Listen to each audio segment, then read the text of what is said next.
La Mesa police officer Lauren Craven, who died in a car crash last night. More from the chief of police. A small plane lands on the sand in Mission Beach. We'll have a live report. Back in June, I did a story with people in La Mesa who were complaining about loud noises coming from the Alvarado water treatment plant. They haven't gone away. I'm working for you to find out why. San Diego County is getting a new weapon to fight fires at night. CBS 8 News Live at 6 starts right now. Community members are remembering and honoring the victims of two deadly crashes that happened just hours apart from each other. The first one left a young boy dead and his sisters seriously hurt, while the second claimed the life of a La Mesa police officer and the driver she stopped to help. Good evening and thanks for joining us tonight. I'm Steve Price. I'm Shanna Handy. Both Carlo and Marcella have the night off. A vigil is planned for just over an hour from now for the young boy who died in a crash in San Carlos yesterday. And we'll have more on that in just a moment. But we begin with what we're learning about the fallen La Mesa police officer who has been identified as 25-year-old Officer Lauren Craven. CBS 8's Alex Cheney joins us live from outside La Mesa Police headquarters, where a memorial for Officer Craven continues to grow tonight. Alex. It's just been a terrible and emotional day for the La Mesa Police Department and the entire community as they mourn the passing of Officer 25-year-old Lauren Craven. There's a growing memorial just outside of the La Mesa Police Department tonight. We've been seeing for the last few hours some people in uniform, some just members of the community coming by to drop off flowers, memories, gifts, and even some treats for Lauren as they remember her after her passing last night. Here's more. It is with immeasurable sadness that I announce we have lost one of our own, La Mesa Police Officer Lauren Craven. La Mesa Police Chief Ray Sweeney says Officer Craven was a young woman with a passion for law enforcement, and now the department is supporting her family and friends during this tragedy. The profound impact of Lauren's death cannot be understated.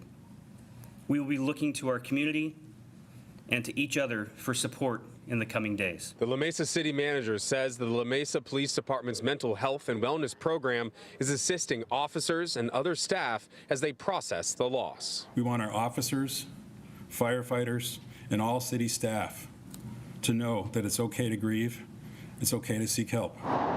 Around 10:24 last night, a car overturned on the 8 near Fairmont Avenue in the College area and was struck by another vehicle. Officer Craven saw the crash, and while taking the report, drivers say another car hit the officer. Both Officer Craven and the driver of the initial rollover were pronounced dead on scene. In the hours following, there was a procession of law enforcement for Officer Craven to the medical examiner's office. The investigation shut down all lanes of the 8 for the entire morning commute. CHP opened the highway around 1 p.m. Outside of the La Mesa Police Department, there is a growing memorial where the community is dropping off flowers and giving their respect to an officer who died while serving the community she swore to protect. She just seemed like a really upbeat person, and that's what makes it all so hard. We never know when we're going to leave here. We have to take one day at a time and love one another. Every single day when these officers suit up, they're being brave.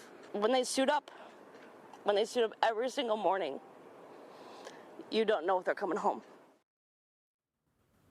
Chief Ray Sweeney went on to say today the thing that he fears most, the thing that keeps him up at night, is losing one of his officers. And that happened today as the entire department is devastated following this loss. They told us that they're going to let us know about any future events to honor Officer Lauren Craven. Back over to you.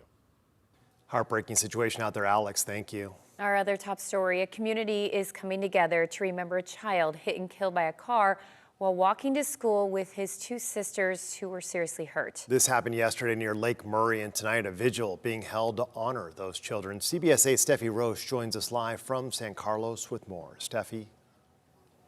Yes, well, guys, it's truly such a tragic event. Right now, we're here at St. Andrew's Lutheran Church. People are just starting to trickle in now. The candlelit service doesn't start for a little while, but they have tables out here now where people can come. They can write messages. They can pick out a scoop of sand, and they can also add a candle for the service. Now, this horrific incident, it occurred around 7:30 Monday morning when a car hit Ann Willow, Jasmine Olsen, and Andrew Olsen at an intersection. All three siblings were taken to Rady Children's Hospital, where Andrew Olsen was pronounced dead at the scene. pronounced dead at the hospital, I mean. One of the girls suffered an open fracture to her left arm, while the other sustained minor injuries. Police say the children were crossing at the intersection where there is no designated crosswalk. The driver remained at the scene and attempted to render first aid. Police determined that speeding and driving under the influence were not factors in the crash, and no arrest was made. Police say the children were all sixth graders on their way to Pershing Middle School. Ahead of tonight's vigil, I spoke with James Elmore. He tells me the victim's family lived inside his home and helped take care of his aging mother. For the most part, he was living with me and his 3 other siblings. And he was always happy. Whenever I came into the house, he would always run to me and give me a big hug. I'm so happy to see people. Elmore says he's still understandably in shock. He reached out to the boys' parents and the children's parents, through text, but says he knows they are grieving and also deeply in shock. Now, tonight's candlelight service will begin around 6:45. Again, people, they are just starting to trickle in now, but we're going to have more at 10 on the CW and at 11 on CBS. For now, reporting live in San Carlos, I'm Steffi Roche, CBS 8. Thanks, Steffi. Lee Lohr, the man accused of threatening a mass shooting at Shoal Creek Elementary, has just been found guilty on a felony charge of making criminal threats. Jurors only deliberated for 1 day. Investigators found more than 400 emails about shooting up the school on Lohr's phone back in 2023. His defense attorney says the emails were sent as replies to spam ads and argued he's a military veteran battling trauma who never intended to harm anyone or have the email seen. Lohr faces up to 3 years in prison at his sentencing next month. A dramatic scene unfolded in Mission Beach just hours ago when a small plane was forced to make an emergency landing right there on the sand, just steps away from beachgoers. This is a remarkable story. CBS 8's Brian White joins us live from Mission Beach with what we know so far. Brian, I know we're going to see that video, but kudos to that pilot. What a landing. Yeah. Yeah, absolutely. He had a lot of experience to be able to do that. What an unbelievable scene it was out here earlier. You can imagine the shock from people as this plane came in low and touched down on the sand. And it was all caught on video, like you said. Take a look. Came out of nowhere. It was just soaring pretty close to the ground. It was just before noon when beachgoers at Mission Beach saw something they'll never forget. We saw that it was just getting lower and lower and had an actually very smooth landing on the beach. Lifeguards reported the landing near San Luis Obispo Place. The single-engine Cessna came down safely just feet from beachgoers. I was expecting the wheels to kind of blow off, but it looked like he just landed on the runway. The pilot, Victor Schneider, says the engine suddenly failed a few miles north of here. I just had an engine failure off Bird Rock. We're heading south and couldn't get the thing restarted and had to land on the beach.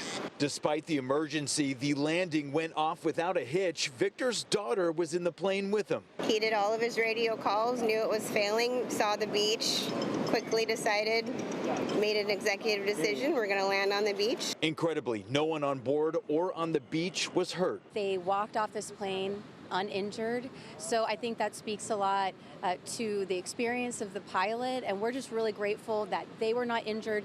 No one on the beach was injured. It's not something you see every day, but thanks to quick thinking and calm action, a potential disaster turned into a safe landing. Very happy about that because there's always concern and when you see things like this, and it's just very, very good feeling to know that they're both okay.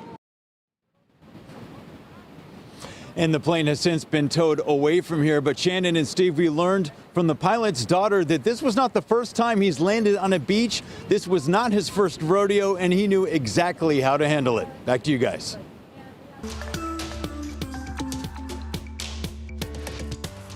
New tonight, we're working for you, following up on a story I first reported on back in June.